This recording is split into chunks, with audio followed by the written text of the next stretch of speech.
Hi అండి, నేను మీ అరుణ. ఈరోజు మనము డ్రై ఫ్రూట్స్ లడ్డు ఎలా చేసుకోవాలో వీడియో చేస్తున్నాను. ఈ వీడియోని ఎక్కడ స్కిప్ చేయకుండా లాస్ట్ వరకు చూసినట్టయితే పర్ఫెక్ట్ కొలతలతో ఎలా చేసుకోవాలనేది అర్థమవుతుంది.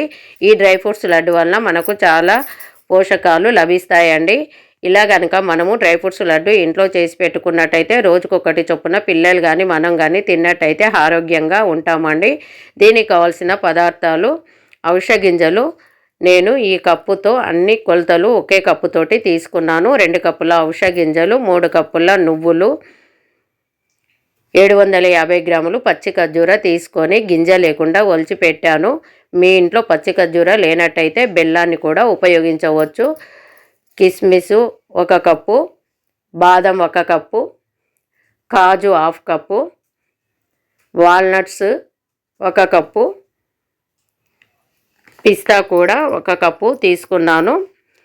సన్ఫ్లవర్ సీడ్స్ కప్పున్నర, వాటర్ మిలన్ సీడ్స్ 1 కప్పు, పల్లీలు 2 కప్పున్నర తీసుకున్నాను, 1 కప్పు కొబ్బరి, పంప్కిన్ సీడ్స్ 2 కప్పులు, గోందు 1/2 కప్పు, తగినంత నెయ్యి కూడా తీసుకోవాలి. ఈ నెయ్యి మనము దానికి పట్టిన దాన్ని బట్టి ఎక్కువ తక్కువ వేసుకోవచ్చండి. ఇప్పుడు మనము డ్రై ఫ్రూట్స్ తీసుకున్నాం కదా, ఈ డ్రై ఫ్రూట్స్ను చిన్న చిన్న ముక్కలుగా కట్ చేసుకోవాలి. ఇలా సన్నగా పొడవుగా తరుక్కోవాలి. ఒక దాంట్లో 4-5 ముక్కలను ఇలా కట్ చేసి పెట్టుకోవడం వల్ల లడ్డు అనేది చాలా సాఫ్ట్గా వస్తుంది. బాదాలు పెద్దగా ఉంటాయి కనుక ఇలా సన్నగా తరిగి పెట్టుకుంటే చాలా సాఫ్ట్గా వస్తాయి. కాజు కూడా సన్నగా తరగాలి.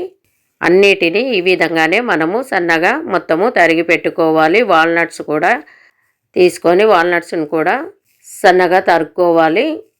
పిస్తాను కూడా సన్నగా తరిగి పెట్టాలి. ఇదే విధంగా ఇలా చిన్న చిన్న ముక్కలుగా చేసి పెట్టినట్లయితుంటే మనము లడ్డు చేసేటప్పుడు లడ్డు అనేది మనకు చాలా సాఫ్ట్గా వస్తుంది. చూస్తున్నారు కదా, ఈ విధంగా నేను అన్ని డ్రై ఫ్రూట్స్ను సన్నగా కట్ చేసి పెట్టుకున్నాను. ఇప్పుడు మనము స్టవ్ మీద ఒక ప్యాన్ పెట్టుకున్నాను. ఈ ప్యాన్ హీట్ అయ్యాక ఇందులో పల్లీలను వేసుకొని డ్రై రోస్ట్ చేసుకోవాలి. ఇందులో ఎలాంటి నెయ్యి యాడ్ చేయకుండా ఒట్టిగానే వేయించుకోవాలండి. నువ్వులను కూడా డ్రై రోస్ట్ చేసుకోవాలి. అవిసె గింజలను కూడా కొంచెము కలర్ చేంజ్ అయ్యేంత వరకు వేయించుకోవాలి.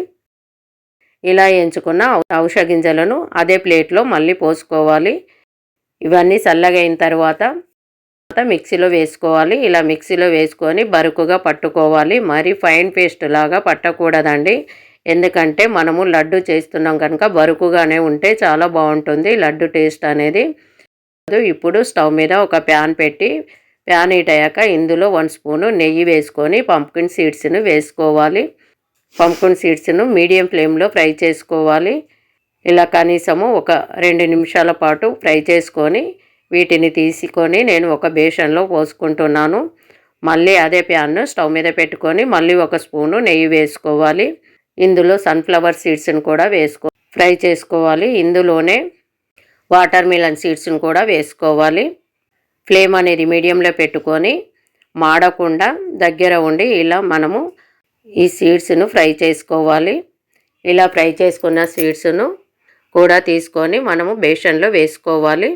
ఇప్పుడు మరొక స్పూన్ నెయ్యి వేసుకొని పిస్తా, కాజు, బాదము, వాల్నట్స్ వేసుకొని వీటిని ఒకసారి కలుపుకోవాలి. ఈ విధంగా సిమ్ములో పెట్టుకొని వీటిని కూడా ఫ్రై చేసుకోవాలి.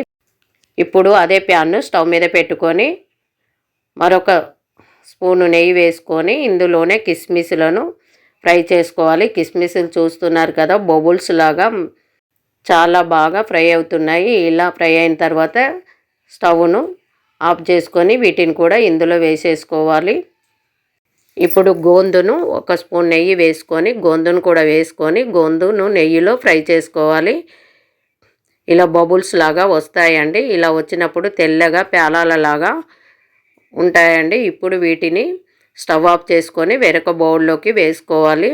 ఈ గోందును డైరెక్ట్ వేయకూడదు, అందుకని ఇలా ఫ్రై చేసుకొని వేసినట్టయితే ఇలా ఫైన్ పౌడర్ లాగా చేసుకోవాలి. చూస్తున్నారు కదా, గోందు ఫైన్ పౌడర్ లాగా అయింది. ఇప్పుడు కొబ్బరిని కూడా పేస్ట్గా చేసుకోవాలండి. మరీ పేస్ట్గా కాకుండా కొంచెం బరుకుగా ఉండాలి. ఇది పచ్చి కొబ్బరిను కొంచెము ఎండబెట్టానండి. మామూలుగా ఉంది ఆ కొబ్బరిను వేసుకున్నాను. మీరు ఎండి కొబ్బరి ఉన్నా కానీ వేసుకోవచ్చు. దీన్ని కూడా మనము నెయ్యిలో వేసుకొని ఫ్రై చేసుకోవాలి. ఇవన్నీ ఒకే దాంట్లో వేసుకొని ఒకసారి మొత్తం మిక్స్ అయ్యేలాగా కలుపుకోవాలి. పల్లీలు, నువ్వులు, ఔషధ పౌడర్ కూడా వేసుకోవాలి. ఇప్పుడు మనము ఖర్జూరను మిక్సీలో పట్టుకోవాలి. ఖర్జూరను ఇలా మిక్సీలో పట్టుకోవడం వల్ల పేస్ట్ లాగా అవుతుంది. అప్పుడే కనుక మనకు లడ్డు అనేది పర్ఫెక్ట్గా వస్తుంది. ఖర్జూరను మనము డైరెక్ట్ వేయకూడదు. ఇలా పేస్ట్గా పట్టుకున్న తర్వాత అదే ప్యాన్ స్టవ్ మీద పెట్టేసి ఒక హాఫ్ కప్పు నెయ్యిని వేసుకొని అందులో మనము ఈ ఖర్జూర పేస్టుని వేసుకోవాలి. ఫ్లేమ్ అనేది కొంచెము సిమ్లో పెట్టుకొని ఖర్జూర పేస్టును మొత్తము నెయ్యిలో ఫ్రై అయ్యేంత వరకు ఇలా కలుపుకోవాలి. మొత్తము ఈ విధంగా ఫ్రై అయిన తర్వాత మాడకూడదండి. దీన్ని చూస్తూ ఉండాలి. ఒకే దగ్గరికి అడగంటకుండా వస్తుంది. అప్పుడు ఖర్జూర పేస్టును తీసి పక్కకు పెట్టుకొని మనం వేసిన డ్రై ఫ్రూట్స్ అన్నిటిని ఒకేసారి మిక్స్ అయ్యేలాగా బాగా కలుపుకోవాలి. ఇలా కలిపిన తర్వాత మనం ఖర్జూర పేస్టును ఇప్పుడు ఇందులో వేసుకోవాలి. ఖర్జూర పేస్ట్ అనేది కొంచెము వేడిగా ఉంది. చేయి పెట్టకుండా ఫస్ట్ గరిటతో కానీ లేదా ఏదైనా స్టిక్తో కానీ కలుపుకోవాలండి. ఇలా కలిపిన తర్వాత ఇప్పుడు చేయితో కలుపుకోవాలి. చూస్తున్నారు కదా, లడ్డు అనేది ఈ విధంగా వస్తుంది. మొత్తం మిక్స్ అయ్యేటట్టు బాగా కలుపుకున్న తర్వాత లడ్డును ఈ విధంగా ఒత్తుకోవాలి. మీకు లడ్డు రానట్టయితుంటే నెయ్యి కూడా చెయ్యికి అప్లై చేసుకొని లడ్డు కట్టుకోవచ్చు అండి. నాకు ఇందులో ఉన్న నెయ్యి మాత్రమే సరిపోయింది. ఈ విధంగా డ్రై ఫ్రూట్స్ లడ్డు అనేది చేసుకోవాలి. ఇలా అన్నీ ఒకదాని తర్వాత ఒకటి లడ్డూలు అనేటివి కట్టుకోవాలి. బయట నుండి తెచ్చుకొని తినే వాటికంటే డైరెక్ట్ డ్రై ఫ్రూట్స్ ఇవ్వకుండా ఇలా లడ్డు చేసి ఇచ్చినట్టయితే పిల్లలకు కానీ మనకు కానీ హెల్త్కి చాలా మంచిదండి. మీరు కూడా ఒకసారి ట్రై చేసి మీకు ఎలా వచ్చిందో కామెంట్ చేయండి. Thank you. చూసారు కదా ఫ్రెండ్స్, మా అమ్మ చేసిన డ్రై ఫ్రూట్ లడ్డు. మీరు కూడా ట్రై చేసి ఎలా ఉందో చెప్పండి. Please like, share, comment and subscribe. Thank you for watching.